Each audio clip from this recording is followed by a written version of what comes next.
Okay, let's unpack this. If you are tuning in because you need like a complete shortcut to 3 weeks of absolutely explosive drama in Salem, you are definitely in the right place. Yeah, absolutely. This deep dive is packed with some really high-stakes intrigue. We're starting with massive corporate warfare, and believe it or not, ending with literally twisted science hidden under a hospital. It's wild. What's really fascinating here is just the sheer speed of all these crises converging. We are slicing into spoilers covering September 8th right through the 26th, 2025. And they detail, schemes, emotional breakdowns, shocking paternity reveals. It's a lot. It really is. We've got corporate espionage over at Titan, this huge paternity mystery swirling around baby Tesoro, and federal agents basically hiding in plain sight. Right. It's a dizzying amount of stuff, but our mission really is to distill that essential drama and maybe reveal the why behind the what for you. Absolutely. Yeah. And the foundation of all the chaos in Salem, I mean, it's usually rooted in the battle for power and wealth. Always. So we have to start there with the escalating war between Titan and the Demera forces. And it kicks off with a classic corporate spying. Yeah. So we jump right in with Philip Kiriakis and Xander Cook, these two guys, usually the definition of rivalry, right? Totally. But now they're forced into this, like, uneasy alliance running Titans, and they get immediately thrown into paranoia mode. Hey. They find a recording device planted inside a pen in their office. Wow. A pen. Classic. Yeah. So they know, like, definitively, someone is listening to their every move, and they are understandably terrified. It creates instant, intense urgency, doesn't it? They start looking for the enemy within Titan Demera, thinking there's a mole right there in their inner circle. But what we know, the listeners tuning into this deep dive, is that the culprit is actually Gabi Hernandez. Gabi, of course. And she is actively trying to stay one step ahead of them, covering her tracks. Her strategy isn't just defensive, it's purely offensive. She's not just grabbing info. Wow. She's using this espionage to make sure she locks down that CEO title she thinks she's been promised. Gabi is playing such a high-stakes game here. And the source material, it drops this crucial clue that could expose her instantly. It's a clue Philip and Xander are currently missing. Oh. What is it? Well, Alex Kiriakis might just mention, in passing, that Gabi actually left that specific pen behind when she was writing a note the other day. No way. Think about that. Gabi, who's usually so meticulous, right? She made this fundamental mistake. It's this tiny piece of evidence that if Philip and Xander connect the dots, boom, it instantly identifies her as the spy. That oversight just ramps everything up. It turns it from like a standard corporate spy plot into a genuine ticking clock scenario. Totally. If Alex happens to mention that to Philip, the game is pretty much over for Gabi.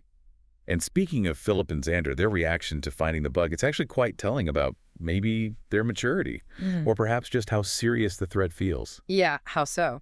They realize they absolutely need to be on the same page. They have to act as a united front. This forced unity over this common enemy, it temporarily sort of fixes this rivalry that has defined the Kiriakis family for, years. It's the ultimate us against the world moment. Yeah. Cementing this fragile new partnership they've got. Exactly. But while they're busy looking outwards, suspecting Gabi, the Demera take-back scheme is heating up internally. And that completely complicates Gabi's own position, thanks to a major character return. Right.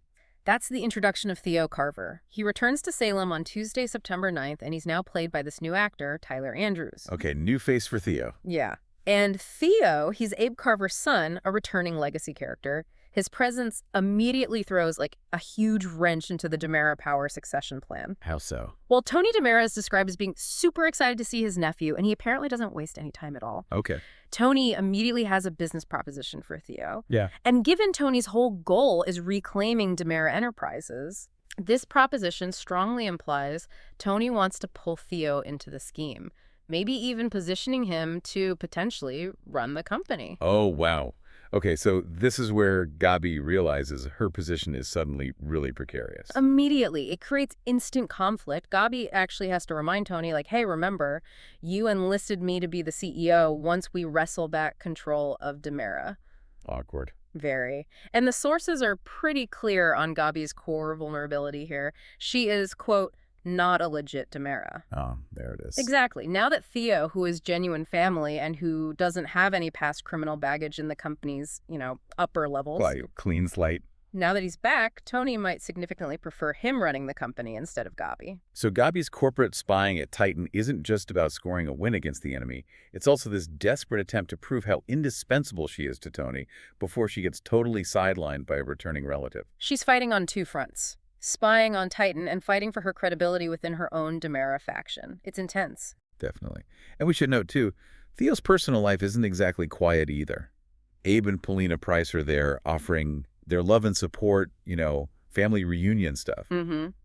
And for those of you who follow the younger crowd, the potential for Theo to maybe flirt with Ariana Horton is raised. So that's a relationship to keep an eye on, adding maybe a youthful complication to all the corporate drama. Good point. And before we totally transition away from Demera-adjacent conflicts, let's just briefly touch on Gwen Ritchik. On Monday, September 8th, EJ is apparently listening to Gwen complaining. Again. Oh, Gwen. What is it this time? Well, she's constantly grappling with her identity stuff, right? Specifically wanting to be accepted by the Devereaux family. Always. So her likely grievances are probably about the Hortons still treating her with suspicion and maybe the difficult spot she was in, feeling like she had to reject that recent olive culture dad Jack Devereaux offered. Sounds like classic Gwen. Perpetually unhappy and sort of self-sabotaging her way out of any familial warmth she might get. Pretty much. Okay. And speaking of Demeras and their incredibly messy personal lives, let's pivot to the family member whose schemes are maybe far darker than Gabi's and who is now the target of a full-blown federal investigation. Okay, yeah. If the corporate war felt high stakes, bringing in international security agencies, that takes this deep dive to a whole new level. Totally. We have this developing relationship between Chad Demera and Kat Green. They're described as more just making out in private, but confirming they definitely want to date. They're moving past just casual encounters. Okay, things are heating up between Chad and Kat, but the relationship is immediately under some heavy scrutiny. Jennifer Horton and Jack Devereaux apparently receive very disturbing news. And the sources strongly speculate this news is related to Chad dating Kat. Why is Kat causing such concern, you think? Is it just her brother, Dr. Mark Green, and his whole parole hearing drama that has the Hortons worried? That could be part of it. Or is it something deeper, something maybe only they, with their deep family history, can kind of sense off? That's a good question. The initial family disapproval certainly creates immediate friction. We also see Chad receiving an apology from Kat early in the week. An apology? For what? Well, the sources kind of layer this apology. It could be about her pressuring him over Mark's parole, maybe an emotional manipulation Chad resented. Okay. Or perhaps it's an apology for the distress her presence is causing Chad's family, Jack and Jennifer. Kat is clearly under immense stress here, trying to manage her emotional life alongside, her hidden mission. And Chad's dealing with pressure from the inside too, right? His big brother EJ just can never let Chad be happy. Never. On Tuesday, September 9th, EJ Demera directly contacts Chad, calls him out, and starts prodding him about his feelings for Kat Green. Okay, this needs a closer look. Is EJ just meddling like he always does? We know EJ previously bid on Kat at that bachelorette auction, only to just hand the date over to Chad. Right. He loves playing puppet master with Chad's love life. He really does. But based on what we learn later, I have to challenge the idea that this is purely meddling. Is it possible EJ is actually testing Chad's vulnerability here? Interesting. Like gauging how serious Chad is about this relationship. Exactly. Because EJ is involved in something profoundly dangerous, we now know. Maybe he sees Chad's new romantic interest as a liability. Or just a distraction he can't afford right now. That interpretation definitely shifts the dynamic entirely. It's not just brotherly annoyance, it could be strategic probing. Right.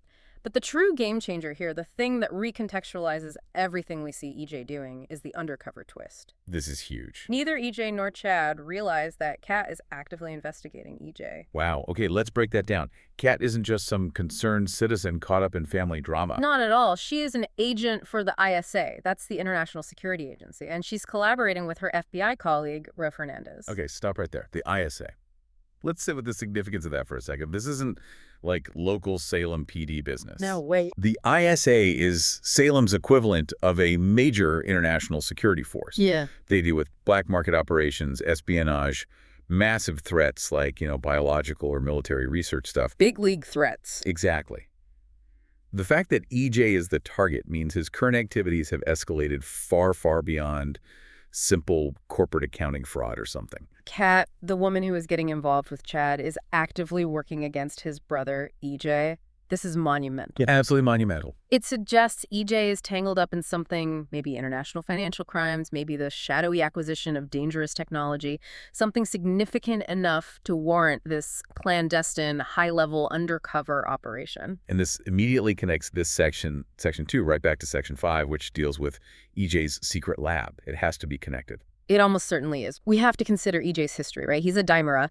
And while he often leans towards corporate manipulation these days, he has a past involving darker dealings. Involvement with shady international figures, financial maneuvering that definitely skirts the edge of international law. The ISA usually gets involved when the threat level impacts more than just the town of Salem. So Kat's mission is likely tied directly to these secret, twisted experiments EJ is setting up, which means she is literally putting her life, and maybe Chad's too, at risk. Definitely. She's investigating a situation that could potentially destabilize the entire region, maybe even further. It raises a really important question. If the ISA knows what EJ is doing, how close is Kat to getting the actual evidence needed to finally take him down? It just sets up this incredible dramatic tension. Chad is falling for a woman whose entire job right now is to destroy his family's patriarch, or at least the most powerful Dimera currently running the show. It's a ticking time bomb. Okay, let's shift gears slightly. Moving away from the corporate intrigue and the federal investigations for a moment, we find some really heavy emotional moments happening in Salem too, focusing on loss, grief, and maybe the potential for rekindled love. Yeah, on Wednesday, September 10th, we get what sounds like a beautifully poignant moment between two true Salem legends, Julie Williams and Maggie Horton Kiriakis. Oh, wow. Julie and Maggie. They have a heart-to-heart about the profound shared grief they both feel over losing their soulmates, Doug Williams and Victor Kiriakis. Oh, that's going to be powerful. It really grounds the show, doesn't it? These are two women who experience these extraordinary, decades-long love stories. Absolutely. And they apparently discuss that deep, abiding hole left by those losses. And specifically, they touch on how time just seems to move more slowly once the love of your life is gone. Oh, that's heartbreaking. It's not just a passing scene then. It feels like a necessary reflection on the historical weight and the emotional cost of these recent deaths that have really rocked Salem. Exactly. And while some relationships are being mourned, others might be getting rebuilt. The classic on-again, off-again couple, Belle Black and Sean Brady, they're showing some clear signs of sparking again. Belle and Sean. Okay, so Belle confides in Sean after he gets back from South Africa, right? Where he was visiting their daughter, Claire. That's right. And Belle's primary revelation to Sean is about her big, messy breakup with EJ. And we know Sean was a pretty long history of conflict with EJ. He hates the guy. Right. He's naturally going to be happy to hear that Belle is finally free of him. But the sources suggest it's more than just relief. There's like an immediate, undeniable pull between them again. The history there is just paramount, isn't it? Sean and Belle have been married, divorced, reconciled countless times. Their connection is foundational to the show. Totally. And the source material sounds very optimistic here. It indicates they might be feeling some real sparks that could lead to a full romantic reconciliation in the following week, sometime between September 15th and the 19th. The timing is perfect, really. Belle is emotionally available. Sean's back in town. Maybe he provides that stable, familiar comfort she desperately needs after all the chaos of dating EJ. Could be. But not everyone is finding comfort. Marlena Evans and Kayla Brady are playing catch-up, and Marlena apparently has some deep-seated worries that really hint at impending disaster. Oh. What's worrying Marlena now, besides everything? Well, she's likely to tell Kayla about these worsening Queen of the Night dreams she's been having. Oh no, not the Queen of the Night dream. Exactly. For anyone new, Marlena's dreams are basically Salem's most reliable internal alarm system. They almost always foreshadow major danger or, dark magic brewing. Right, her psychic early warning system. Totally. So these deepening dreams, combined with the real-world worry and stress she feels over her granddaughter, Rachel Black, it indicates that a significant storm is brewing, and Rachel is likely right at the center of it. Okay, we need to get to Rachel's spiral, but before we do, there's an interesting piece of misdirection regarding that Titan bug investigation. Oh, yeah. Stephanie Johnson and Alex Kiriakis are celebrating a professional high. Apparently, this book Stephanie wrote is getting rave reviews. It's a wild success. A book? What kind of book? The sources are a bit vague. calling it a dirty book. It suggests maybe a scandalous, likely fictionalized account of Salem life that somehow captured the public's attention. Okay. Sounds juicy. Right. But the celebration is short-lived because Stephanie is preoccupied with the corporate espionage back at Titan. She actually confronts her father, Steve Johnson, suspecting he was the one who planted the bug. Steve. Interesting. That's a brilliant piece of dramatic irony for us, the audience, right? Look. Because we know Gabi is the culprit. But Steve's well-known history as an investigator, his general protectiveness over his family's interests, it makes him the logical default suspect when secrets get compromised like this. It really underscores the environment of mistrust, doesn't it? Even family members are instantly suspects. Yeah. And in related developments, Alex is apparently trusted with a big secret from Stephanie. Oh. She might tell him that Steve was actually looking into Titan affairs, not necessarily to bug the office, but maybe to offer protection or gather some kind of leverage.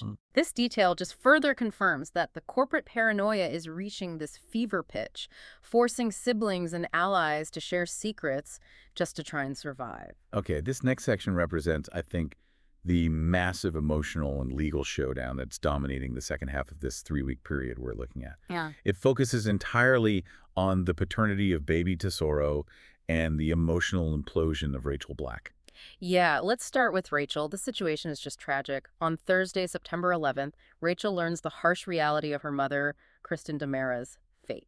6 years in prison. 6 years. Wow. Brady Black is the one who delivers this news, and it just shatters the poor child. Rachel freaks out, understandably, and tells Holly Jonas that Kristen's fate is all her fault. Oh, that confession. It carries immense weight, doesn't it? The persistent, terrible question hanging over Rachel is whether she'll finally remember or maybe even reveal that she was the one who shot EJ. Exactly. Her stunning emotional spiral seems directly linked to her mother's long sentence. It suggests the pressure of this hidden truth is simply too much for her young psyche to bear anymore. And the breakdown continues the next day, right? On Friday, September 12th, Rachel visits Kristen at Statesville Prison and apparently stuns her mother. This feels highly likely to be the moment Rachel comes clean, either about the shooting or maybe another profound secret she's been harboring. Imagine Kristen, locked away for years, getting this bombshell revelation from her distraught child. It's just an emotional catastrophe. Yeah, absolutely devastating. Meanwhile, as Rachel is falling apart, the fate of baby Tesoro is accelerating. The official waiting period for adoption is over. Right. And that leads directly to this legal and emotional confrontation between two distinct pairs of hopeful parents. Okay, who are the contenders? Our first contenders are Leo Stark and Javi Hernandez. They're apparently eager to adopt Tesoro. However, their application is highly vulnerable. Why is that? Well, Leo, he's a past con man who's made a career out of deception. That's a major red flag for any adoption agency. Huge red flag. And Javi also carries significant emotional baggage surrounding the death of his own child. It's this sensitive past that Melinda Trask had previously warned him could completely thwart the adoption process.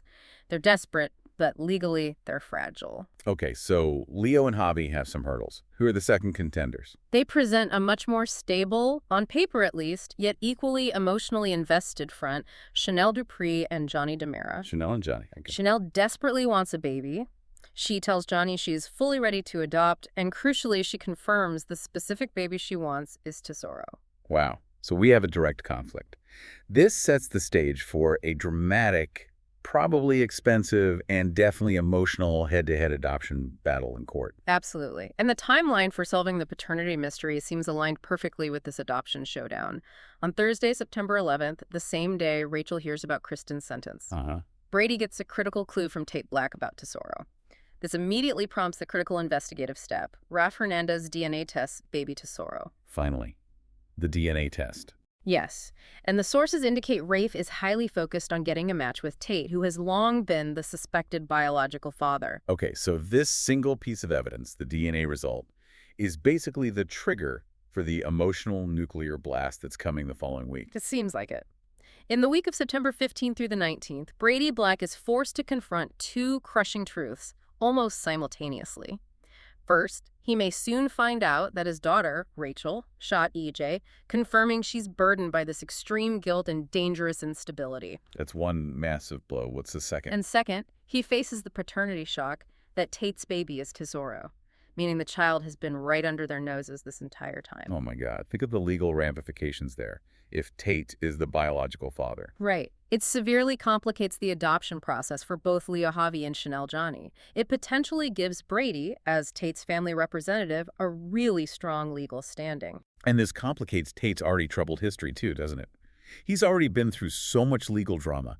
Learning he fathered a child who's now caught in this legal custody battle, that's going to send ripples through his recovery and his family relationships. Definitely. We absolutely have to wait for Rafe's results, though. Does Tesoro match Tate? Or could the DNA point toward an alternative possibility, like maybe Aaron Green? That reveal is going to determine which families face the most profound, life-altering change. For sure. And just as a side note, Holly Jonas is apparently supporting Johnny during this time, perhaps related to him being a professor at Salem University, which Tate and Sloan Peterson were considering attending. Ah, okay. So the younger set is clearly interwoven into the fate of this baby as well. It's all connected. So the emotional spiral Rachel entered back in Section 4, it doesn't abate, it actually intensifies. In the week of September 15th through the 19th, she spirals completely out of control, apparently turning on everyone around her. Wow. Just lashing out. It sounds like a clear manifestation of that unmanaged guilt she's carrying over EJ's shooting. Absolutely, and the consequences are pretty dire, but maybe necessary to stabilize things. Her meltdown becomes so drastic that it actually lands her in the psychiatric wing of Bayview. Bayview, okay, so she's institutionalized. That confirms the emotional and psychological weight of her secret is just beyond her ability to cope right now. And that her instability is a growing danger, not just to herself, but potentially to others. The source material even warns us that she lashes out again later in the fall, putting someone's life at serious risk. Yikes. Okay, so as one DiMera is being institutionalized due to emotional collapse, another DiMera, EJ, is setting up his own terrifying operation, which brings us right back to Kat Green's ISA investigation. Yes. EJ's strange, shadowy plans for the hospital are finally revealed. And here's where that high-stakes crime plot really solidifies, isn't it? We learn that EJ is setting up secret new offices and a new lab located right at University Hospital. Secret lab. Inside the hospital, this clandestine lab, hidden within a trusted medical facility, is the setting for what the sources literally term twisted science and twisted experiments. Twisted science. That sounds ominous. This cannot be overstated, right? A lab hidden inside a public hospital dedicated to dark science. It echoes some of the most chilling DiMera storylines from the past. Oh, absolutely. Stefano's brainwashing, the cloning efforts, genetic manipulations, all that classic terrifying DiMera stuff. For EJ, a man whose expertise usually lies in finance and corporate power, to suddenly be running a secret science lab, it suggests he's either bankrolling someone truly sinister, or he has somehow acquired control over some terrifying technology himself. And if we connect this to the bigger picture, the ISA is investigating international crime, this kind of clandestine medical research. It could involve anything from, like, biological warfare components to illegal human testing. This is not benign corporate activity. This is a clear and present danger to the entire town, hidden right there in Salem's medical heart. It provides the terrifying answer to what Kat's investigating. She's not chasing financial misdeeds. She's likely chasing bioterrorism or some high-level dark medical ethics violations. This feels like the new, dangerous root of the DiMera family conflict. Wow. Okay. So we also get some powerful foreshadowing for the entire fall season then. Definitely. Marlena's queen of the night dreams. They continue to worsen, acting like a dramatic countdown to some kind of disaster. Her internal alarm is screaming. Pretty much. And the sources confirm a new mystery will put more DiMeras in danger this fall. Given that EJ is conducting twisted science right now, it seems highly probable that the results or the fallout from his experiments are the direct cause of this future family peril. That makes sense. We also see the return of the Hortons, though, providing maybe a brief counterpoint of wholesome civic activity. Yeah, Mike Horton is back for the Tom Horton Clinic opening, and his son, Jeremy Horton, might also return. It brings a much-needed, if maybe temporary, sense of normalcy and history back to the town center. A little bit of light amidst the darkness. A little bit. But the personal dangers definitely remain. The sources also warn that Sloan Peterson targets Holly in a really creepy way. Sloan targets Holly. Creepy how? Doesn't specify exactly how, but given Sloan's history of instability and her proximity to the whole paternity mystery involving Tate and Tesoro, she's clearly zeroing in on an emotional pressure point. likely using Holly to hurt the DiMera family somehow. Ugh. Okay, classic Sloane move. Yeah. And returning just for a moment to the corporate espionage plot, the alliance between Philip and Xander actually strengthens. It does. As they grow closer as brothers, kind of bonded by this shared crisis at Titan, Philip actively tries to facilitate a reconciliation between Xander and Sarah Horton. Oh, interesting. So the external threat, Gabi and the Damaras, is having this paradoxical effect of potentially healing the internal divisions within the Kiriakis and Horton families. Seems like it could be heading that way. Okay, and finally, we have to give you that annual fun Halloween warning. Yes, the Halloween episode. The sources explicitly state that we should look for Halloween to bring a slasher storyline that may take the lives of Alex, Chad, and Kat. Whoa. Alex, Chad, and Kat. Yeah, terrifying, right?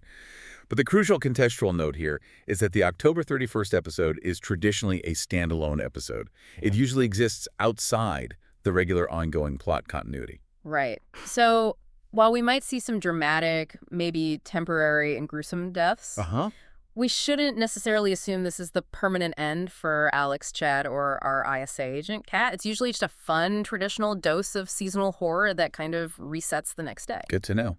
Phew. Okay, so if we connect all of this to the bigger picture, the entire power structure of Salem feels like it's collapsing simultaneously. It really does. Corporate ambition, Titan versus DiMera is colliding head-on with these deeply personal historical issues, grief, adoption battles, Rachel's hidden guilt, all under the potentially catastrophic threat of E.J. DiMera's ISA investigation and his dark, clandestine lab.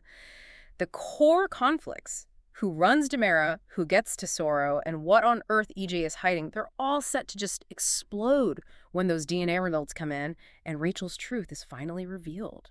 So what does this all mean for you, the listener? We've got Gabi possibly exposed as the enemy within Titan, a massive paternity mystery that's going to overturn multiple lives, an undercover ISA agent dating her target's brother. Which is insane. And EJ building a secret lab for twisted science right beneath the community's nose. The danger, it feels like, has never been more hidden or potentially more severe. The convergence of all these high-stakes schemes really suggests that the power structures in Salem are just collapsing simultaneously. It demands your attention over these next 3 weeks. The legal, the criminal, the personal stakes, they're all completely inextricably linked now. Exactly. Which brings us to our final thought. Considering E.J. DiMera is building this lab for twisted experiments right there in University Hospital, is this purely about acquiring wealth for him?